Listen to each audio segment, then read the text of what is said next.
साध संगत जी महापुरुष कहते हैं कि सजा कभी बिना कारण नहीं मिलती, चाहे वह कारण पिछले जन्म का ही क्यों ना हो।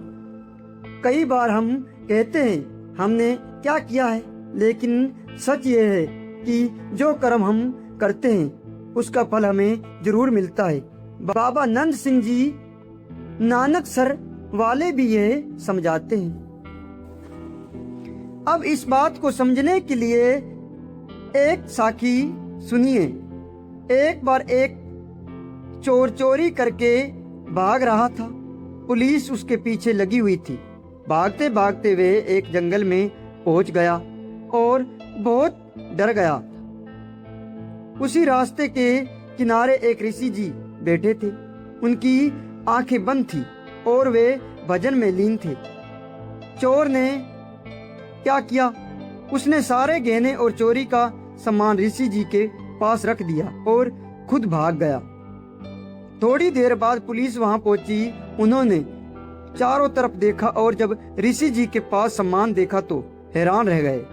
उन्होंने तुरंत ऋषि जी को पकड़ लिया और बोले, तू ऊपर से भजन करता है और अंदर से चोर है, बता तेरे साथी कौन है। ऋषि जी चुप रहे। उनके चेहरे पर शांति थी, कोई डर नहीं था। पुलिस उन्हें राजा के पास ले गई। राजा ने बिना जांच किए आदेश दे दिया, उसके हाथ काट दो। साध संगत जी सोचिए, एक निर्देश भगत जो केवल भगवान का नाम जप रहा था, उसे इतनी बड़ी सजा मिल गई। जब उनके हाथ काटने की तैयारी हुई तब ऋषि जी ने आंखें बंद करके परमात्मा से कहा, हे प्रभु, मैं अपनी भक्ति के बल से पिछले 5 जन्म देख सकता हूँ, लेकिन मुझे कहीं भी कोई बड़ा पाप नहीं दिखता, फिर मुझे इतनी बड़ी सजा क्यों मिल रही है। तब आकाश से आवाज आई, हे ऋषि जी, तुम्हें 5 जन्म याद हैं? आओ हम तुम्हें 6ठा जन्म भी दिखाते हैं। जैसे ही उन्होंने देखा, दृश्य बदल गया। एक गाय डर के मारे भाग रही थी। उसके पीछे एक कसाई दौड़ रहा था।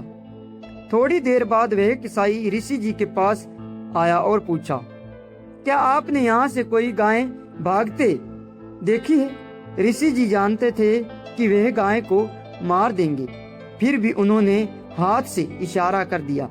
वह उधर गई है। किसाई गया और उसने गाय को पकड़कर मार दिया। मरते समय उस गाय के दिल से दर्द भरी आवाज निकली, जिस हाथ से इसने मेरा पता बताया उसी के हाथ काटे जाएं।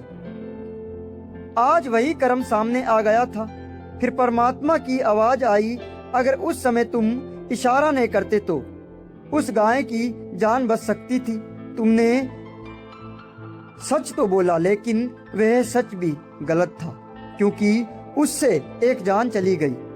यही कर्म आज फल बनकर सामने आया है। साध संगत जी, इस साखी से हमें एक बड़ी सीख मिलती है। कर्म सिर्फ काम नहीं होते, सोच भी कर्म होती है।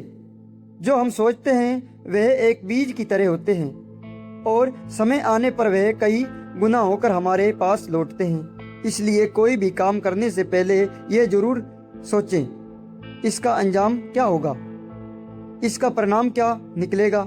यह जीवन की सच्चाई है। उस गाय की जान चली गई और वही कर्म आज फल बनकर सामने आया है। साध संगत जी, ये हमें एक बड़ी सीख मिलती है।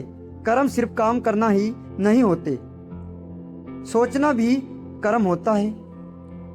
जो हम सोचते हैं वह एक बीज की तरह होता है और समय आने पर कई गुना होकर हमारे पास लौटता है। इसलिए गुरबानी हमें सिखाती है, कोई भी काम करने से पहले यह जरूर सोचें कि उसका अंत क्या होगा, उसका परिणाम क्या होगा।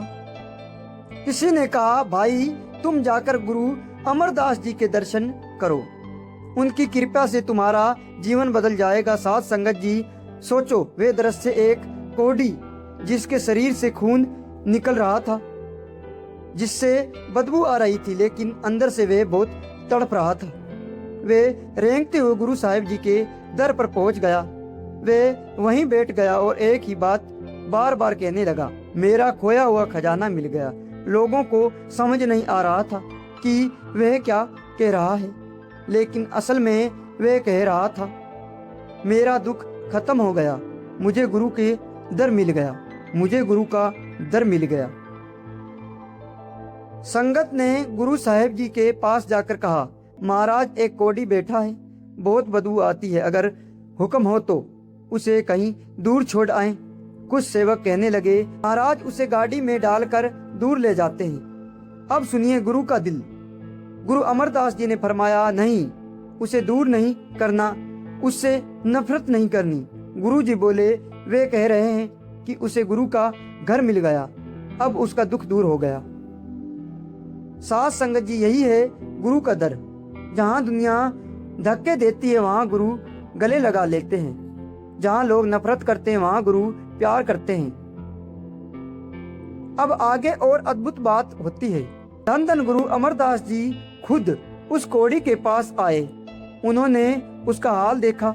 उसका पूरा शरीर घावों से भरा हुआ था, जहाँ लोग पास जाने से भी डरते थे। वहाँ गुरु जी ने उसे अपनाया। गुरु जी ने सिक्कों को हुक्म दिया, नीम के पत्ते लाओ और इसको स्नान करवाओ। सिख सेवा में लग गए। नीम के पानी से उसका शरीर धोया गया। फिर गुरु जी ने कुछ जड़ी बूटी मंगवाई। सिख दूर दूर से उन्हें लेकर आए। फिर जो हुआ वे गुरु की कृपा थी। गुरु साहिब जी ने अपने हाथों से दवा बनाई और घावों पर लगाई। जिस इंसान को लोग छूने से डरते थे, उसके घाव को गुरु अपने हाथों से ठीक कर रहे थे। यही है गुरु का प्यार।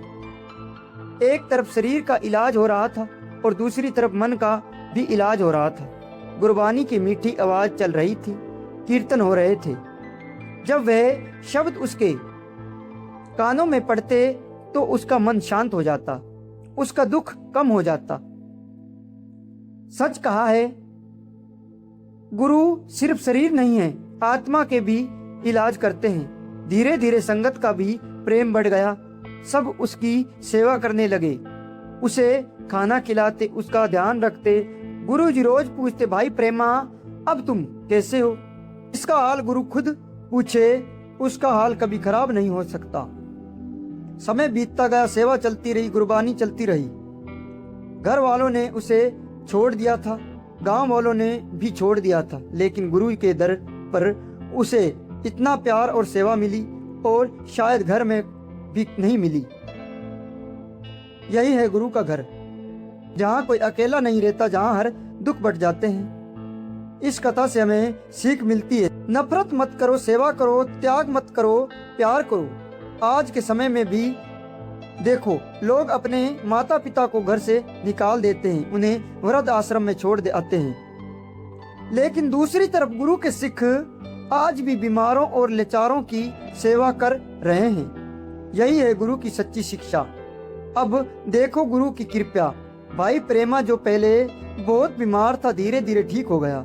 वे खड़ा होने लगा, चलने लगा और फिर एक स्वस्थ नौजवान जैसे दिखने लगा।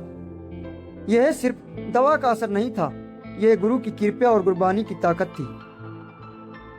गुरु अमरदास जी ने कहा, अब तुम पूरी तरह ठीक हो गए हो, अब तुम्हारा घर बसाते हैं। गुरु जी ने कहा, संगत से कोई सिख है जो अपनी बेटी का विवाह इससे करेगा। एक सिख खड़ा हुआ और बोला, महाराज मैं तैयार हूँ, लेकिन इसका परिवार कौन है? तब गुरु जी ने भाई प्रेमा का हाथ पकड़ा और कहा, ये मेरा बेटा है और मैं इसका पिता हूँ। यह सुनकर सबकी आंखें भर आई। जिसे दुनिया ने ठुकराया, जिसे गुरु ने अपना लिया। वह सिख बोले, महाराज अब मुझे कुछ नहीं पूछना, मेरी तरफ से हाँ है। भाई प्रेमा गुरु के चरणों में गिर पड़ा, उसकी आंखों में आंसू थे। वाहेगुरु जी का खालसा, वाहेगुरु जी की फतेह।